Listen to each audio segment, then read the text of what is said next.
अस्सलाम वालेकुम friends, PF के लेक्चर नंबर 10 में खुशामदीद। आज के लेक्चर में हम देखेंगे कंट्रोल स्ट्रक्चर। ठीक है, तो चलें स्टार्ट करते हैं। हमारा ये यूनिट नंबर 4 है। बेसिकली यहाँ पे कंट्रोल स्ट्रक्चर सबसे पहले कहते हैं programs are written using the basic structure. Program कोई भी जो लिखा जाता है वो इन स्ट्रक्चर को इस्तेमाल करते हुए लिखा जाता है। यहाँ पे 3 तरह के स्ट्रक्चर हमारे पास आते हैं: सीक्वेंस स्ट्रक्चर, रेपिटेशन और सिलेक्शन। ठीक है, सीक्वेंस स्ट्रक्चर क्या होता है? A sequence is a series of statement that execute one after an other. Basic जो होता है ना, डिफॉल्ट तरीका जो होता है किसी भी प्रोग्राम के चलने का, वो सीक्वेंस होता है। मतलब किसी भी प्रोग्राम का जो डिफॉल्ट स्ट्रक्चर होता है वो सीक्वेंस स्ट्रक्चर होता है। सीक्वेंस स्ट्रक्चर में इस तरह होता है, 100 लाइन्स ऑफ कोड लिखा हुआ है किसी भी प्रोग्राम का, तो वो इस तरह चलेगा। पहले लाइन नंबर 1 एग्जीक्यूट होगी, फिर लाइन नंबर 2, फिर लाइन नंबर 3, फिर लाइन नंबर 4, और इसी तरह चलते चलते वो टोटल 100 नंबर ऑफ लाइंस एक सीक्वेंस के साथ क्या होंगी, एग्जीक्यूट होंगी। ये सीक्वेंस का तरीका है, सीक्वेंस स्ट्रक्चर का तरीका है। फिर हमारे पास आता है रेपिटेशन। रेपिटेशन बेसिकली हम इसको आइट्रेशन भी कहते हैं या लूप की भी कहते हैं। इसमें यह होता है कि हमने कोई ग्रुप ऑफ स्टेटमेंट या सिंगल स्टेटमेंट को हमने क्या मोर देन 1 टाइम एग्जीक्यूट करना होता है। कुछ ऐसे सिनेरियो आते हैं कि जहाँ पे एक ही लाइन जो होती है उसको बार बार रिपीट करना पड़ता है, या ग्रुप ऑफ स्टेटमेंट्स मतलब एक से ज़्यादा जो लाइंस होती हैं उनको हमने रिपीट करना होता है। फॉर एग्जांपल हमने किसी जगह पे काउंटिंग को डिस्प्ले करना होता है 1 से 100 तक, तो हम 100 लाइन सी आउट 1, सी आउट 2, सी आउट 3, मतलब सी आउट की स्टेटमेंट 100 टाइम्स लिखें और 1 से लेके 100 तक काउंटिंग हम वहाँ पे डिस्प्ले करें। तो ये तो बहुत ही टाइम को कंज्यूमिंग हो जाएगा, और उसके अलावा जब ये एग्जीक्यूट होगा तो भी टाइम लेगा। तो बजाय ये कि हम वो 100 लाइन्स लिखें, इससे हम क्या करते हैं, एक लूप लगा देते हैं, आइट्रेशन स्ट्रक्चर यूज़ करते हैं, और उसको कह देते हैं कि आपने 100 टाइम रिपीट करना है इस लाइन को। तो वो एक ही लाइन हम लिखते हैं और वो 100 टाइम रिपीट हो जाती है। तो क्या हुआ, 100 लाइन का कोड हमने ख़त्म कर दिया और उसकी जगह पे सिंपल एक ही लाइन लिखे और उसी को 100 टाइम रिपीट करवा दिया। तो ये इसका बहुत फ़ायदा होता है। इसके अलावा और भी बहुत से केसेस होते हैं कि जहाँ पे हमने स्टेटमेंट्स को रिपीट करवाना होता है, तो हम आगे चल के एग्जांपल्स में देखेंगे कि किस तरह होगा। नेक्स्ट हमारे पास जो आता है वो सिलेक्शन है। सिलेक्शन स्ट्रक्चर बेसिकली जो होता है ये कंडीशनल स्ट्रक्चर या इसको ब्रांचिंग स्ट्रक्चर भी कहते हैं। मतलब कि हम कोई ना कोई कंडीशन लगाते हैं और कंडीशन के बेस पर हम क्या करते हैं, एक स्टेटमेंट या ग्रुप ऑफ स्टेटमेंट को एग्जीक्यूट करते हैं या स्किप करवाते हैं। ठीक है, कोई ऐसी कंडीशन लगा देते हैं कि जिससे हम चाहते हैं कि अगर तो ये कंडीशन ट्रू होती है तो एक स्टेटमेंट या एक से ज़्यादा स्टेटमेंट्स भी हो सकती हैं, तो हम कहते हैं ये एग्जीक्यूटिव हो। अदरवाइज अगर ये कंडीशन फॉल्स हो जाती है तो प्रोग्राम का ये पार्ट, एक बेसिक पार्ट जो मतलब हम चाहते हैं कि एक कंडीशन के फुलफिल होने पे वो पार्ट जो है वो एग्जीक्यूट हो, अदरवाइज ना हो। ठीक है, फॉर एग्जांपल जैसे कि हम करते हैं कि यूज़र एक नंबर इनपुट करता है, अगर हम देखते हैं कि अगर तो वो नंबर पॉजिटिव है तो उसका स्क्वायर रूट ले लो। ठीक है, स्क्वायर रूट जो होता है जिसको कोई अंडर रूट भी कहते हैं, तो अगर तो वो बेसिकली होता है पॉजिटिव नंबर का। अगर हम नेगेटिव नंबर दे दें उसको तो वो इमेजिनरी पार्ट हो जाता है। ठीक है, जो अयोटा में चली जाती है, जो कि वैल्यू अभी तक सोल्व ही नहीं हुई। तो वो बेसिकली क्या होता है कि हमने स्क्वायर रूट लगा देते हैं, तो स्क्वायर रूट हमेशा पॉजिटिव नंबर का लिया जाता है। तो अगर यूज़र नेगेटिव नंबर दे देगा तो वो तो फिर हमारे लिए प्रोग्राम ख़राब हो जाएगा ना, एरर दे देगा। तो ऐसे सिनेरियो में हम क्या करते हैं, हम एक कंडीशन लगा देते हैं कि अगर तो नंबर ग्रेटर देन 0 है, ग्रेटर देन 0 मतलब पॉजिटिव है ना, ग्रेटर देन 0 है, तो फिर क्या करो, इसका स्क्वायर रूट ले दो। अदरवाइज क्या करो, स्क्वायर रूट ना लेना, इसको स्किप कर देना। ठीक है, मतलब वो वाला जो पोर्शन होगा वो स्किप हो जाएगा, तो हमारा प्रोग्राम क्या होगा, वो एरर भी नहीं आएगा और वो जो कंडीशन है वो भी ट्रू होगी तो वो चलेगा, अदरवाइज वो स्किप कर देगा उसको। तो ये था सिलेक्शन स्ट्रक्चर। अब हम इनको मज़ीद डिटेल्स में देखते हैं। सीक्वेंस स्ट्रक्चर क्या है?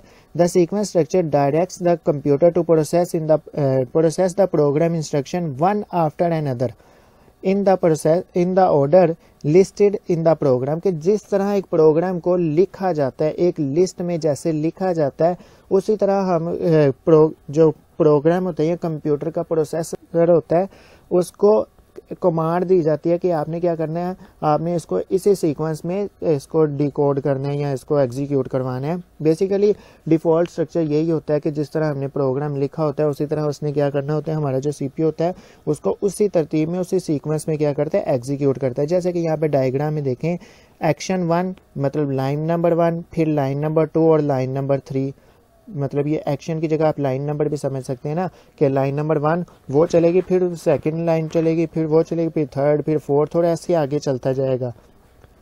और अगर हम इसको एक्शन के समझें तो पहले फर्स्ट एक्शन होगा, फिर सेकंड एक्शन होगा, फिर थर्ड होगा, फिर फोर्थ होगा, फिर फिफ्थ होगा, ठीक है, एक सीक्वेंस के वाइज।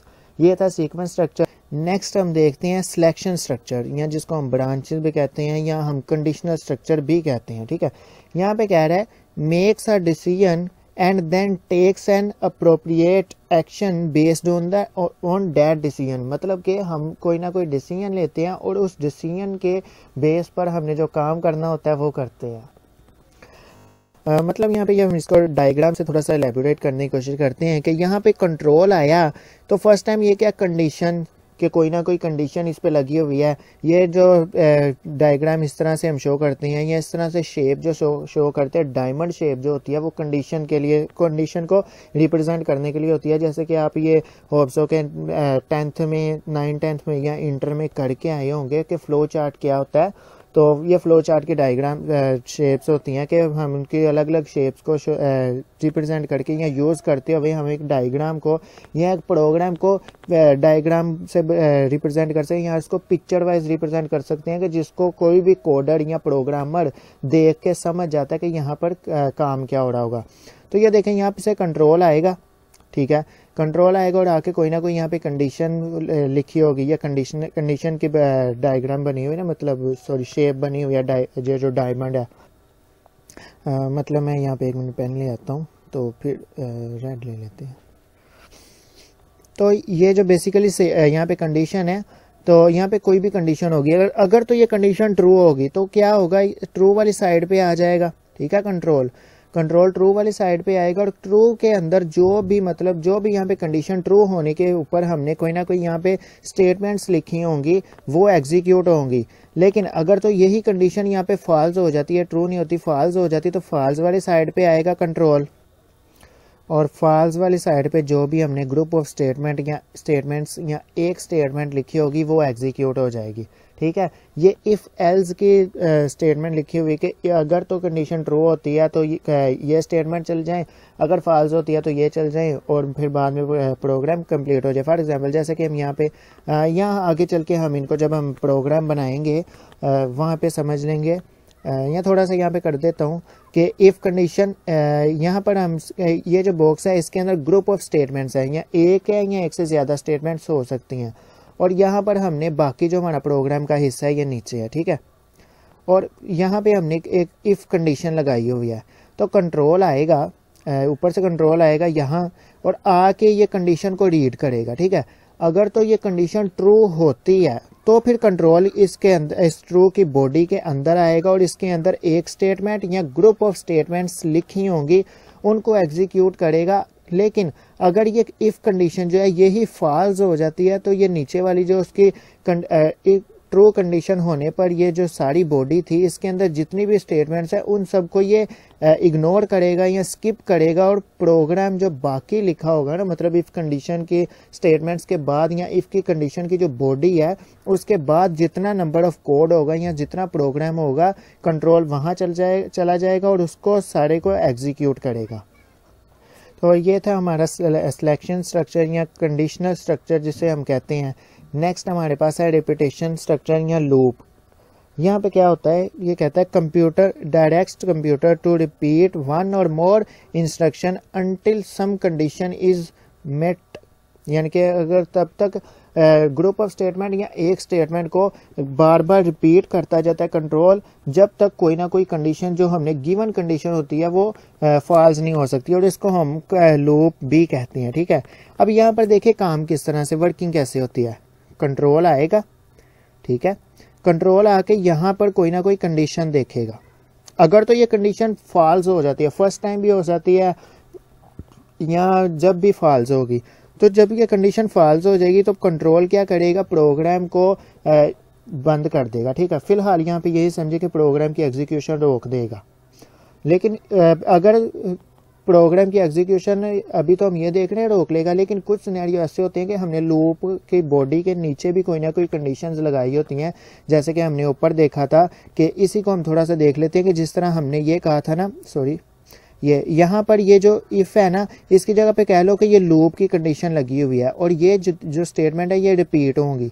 ठीक है, ये जो स्टेटमेंट्स है ये रिपीट होनी है।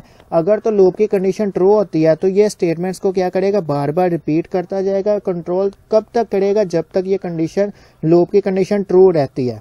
ठीक है, अगर तो फर्स्ट टाइम ही या जब भी फॉल्स होगी तो कंट्रोल उन कंडीशंस को छोड़ के नीचे आ जाएगा और बाकी जो प्रोग्राम होगा उसको एग्जीक्यूट करेगा।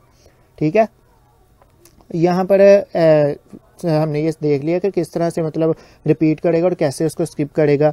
अगर तो यहाँ पर देखें, अब डायग्राम देखते हैं कि कंडीशन फॉल्स तो हमने देख ली, लेकिन अगर ट्रू होती है, कंडीशन ट्रू हो गई, तो नीचे क्या होगा, ये एक्शन के अंदर क्या लिखा हुआ है, कोई ना कोई स्टेटमेंट्स लिखी हुई हैं जो कि हमने रिपीट करवानी है। इन स्टेटमेंट्स को चलाएगा और चलाने के बाद दोबारा कंट्रोल यहाँ से बाहर आएगा और वापस ऊपर क्या चला जाएगा, वापस ऊपर आएगा और आके चेक करेगा लूप की कंडीशन। अगर फिर ट्रू है, कंट्रोल यहाँ आया, ये स्टेटमेंट्स रिपीट हुई और दोबारा फिर से क्या हुआ, कंट्रोल ऊपर चला गया कंडीशन को चेक करने। फिर ट्रू है तो फिर कंडीशन यहाँ कंट्रोल यहाँ आएगा और ये स्टेटमेंट्स रिपीट करेगा और फिर कंट्रोल क्या करेगा, दोबारा से कंडीशन को चेक करने चला जाएगा। ये तब तक चेक करता जाएगा जब तक ये कंडीशन फॉल्स नहीं हो जाती। जब कंडीशन फॉल्स हो जाएगी तो कंट्रोल लूप की बॉडी से बाहर निकल जाएगा और जो लूप की बॉडी के बाहर यहाँ तो प्रोग्राम को स्टॉप कर देगा। अगर मतलब प्रोग्राम के नीचे लूप की बॉडी के नीचे कोई भी कोडिंग नहीं लिखी होगी, अगर तो उसके नीचे कोई कोडिंग लिखी होगी तो उसको एग्जीक्यूट करेगा और प्रोग्राम के कंप्लीट मतलब एग्जीक्यूट कर देगा। तो ये डायग्राम की मदद से आपने अच्छे से देख लिया, समझ गए होंगे कि यहाँ से कंट्रोल बाहर आ रहा है और बार बार जाकर लूप की कंडीशन देख चेक कर रहा है और तब तक लूप रिपीट होता जाएगा जब तक कंडीशन ट्रू रहती है। और जब लूप की कंडीशन फॉल्स हो जाती है तो लूप की बॉडी के बाहर कंट्रोल आ जाएगा। ठीक है, तो ये हमारा था रिपीटिशन। तो हमने ये तीनों देख लिया, सीक्वेंस भी, कंडीशनल भी, और उसके बाद हमने लूप का देखा।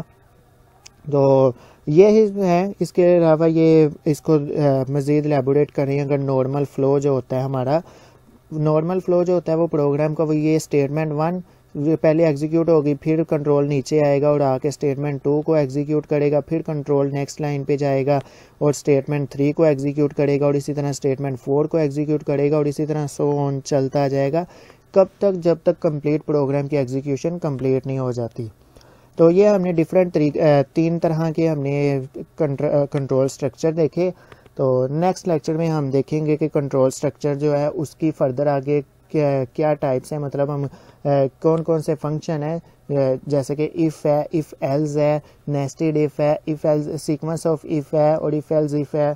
ये सारे हम नेक्स्ट लेक्चर में देखेंगे। तो इस लेक्चर में इतना ही, मिलते हैं नेक्स्ट लेक्चर में। अल्लाह हाफिज़।